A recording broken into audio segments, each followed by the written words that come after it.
Assalamualaikum dear students, welcome to Learning at Home. I hope you are fine. Today we will read and translate Hellen Keller, A Girl with a VN.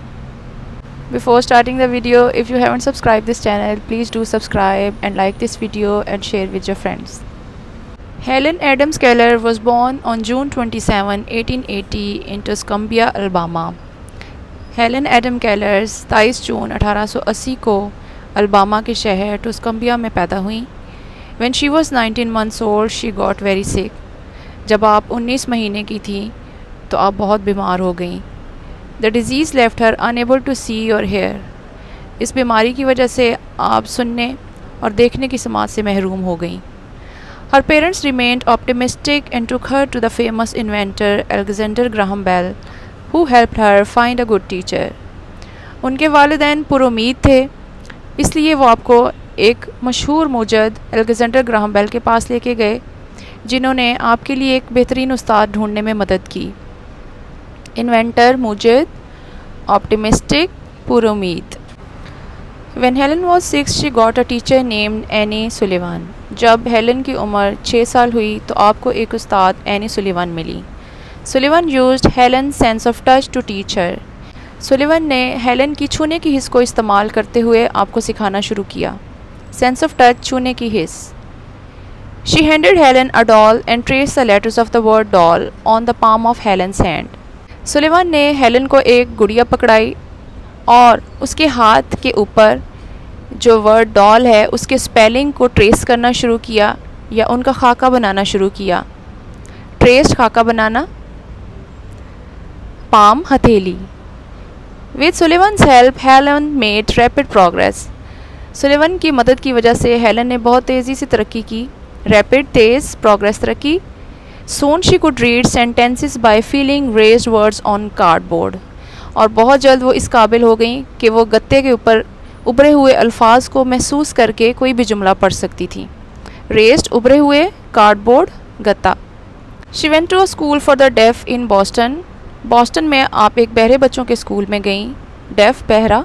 Here she learned that she could use her hands. जहाँ उन्होंने सीखा कि वो अपने हाथों को इस्तेमाल करते हुए to teach herself, खुद को सिखा सकती हैं how to use braille. Braille को इस्तेमाल करना. ब्रेल नाबीना अफराद का रस्मुल ख़त होता है. जिस तरह हम नॉर्मली कोई भी बुक पढ़ते हैं हम उसको रीड कर सकते हैं, लेकिन नाबीना अफराद के लिए जो बुक्स होती हैं उनको ब्रेल कहा जाता है. Then she used a braille typewriter to type out stories of her own. फिर उन्होंने जो ब्रेल टाइपराइटर था उसको इस्तेमाल करते हुए कहानियाँ लिखनी शुरू की जो कि उनके अपने बारे में थी. She also spent the next 25 years of her life learning to speak. अपनी ज़िंदगी के मज़ीद 25 साल भी उन्होंने गुजारे ये सीखने के लिए कि किस तरह से वो बोल सकती हैं, बोलना शुरू कर सकती हैं, so that others could understand her, ताकि दूसरे उनको सुन सकें या समझ सकें. Learning to speak was a bigger challenge. बोलना उनके लिए एक बहुत बड़ा मसला था. चैलेंज, मसला. Helen did it by touching the lips and throat of a person who was speaking. इसके लिए आप किसी भी बोलने वाले शख्स के होंठों को और गले को छू के महसूस करती थी कि वो क्या बोल रहा है.